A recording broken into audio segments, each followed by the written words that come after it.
এক ছিল ছোট্ট মেয়ে মিষ্টি। সে খুব ভালো ছবি আঁকতে ভালোবাসতো, কিন্তু তার কাছে ভালো রং ছিল না, শুধু একটি পুরনো পেন্সিল ছিল।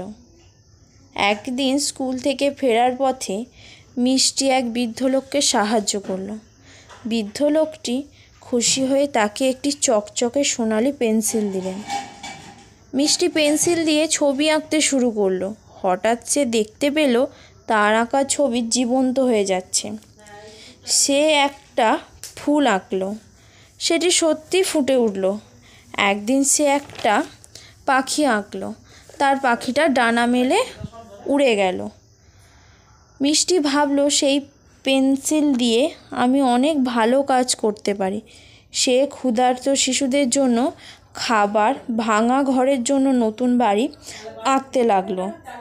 যাই আঁকতো সত্যি হয়ে যেত। তার এই দয়ালু কাজ দেখে জাদুর পেন্সিলটি খুশি হলো। একদিন পেন্সিলটি বলল, তুমি ভালো কাজ করছো, এখন থেকে তোমার হাত দিয়েই সব কিছু সুন্দর হয়ে যাবে। এরপর থেকে মিষ্টি নিজের হাতের জাদু দিয়েই পৃথিবীকে আরও সুন্দর করে তুলতে লাগলো। শিক্ষা: দয়া এবং সৃজনশীলতা দিয়ে আমরা পৃথিবীকে বদলে দিতে পারি।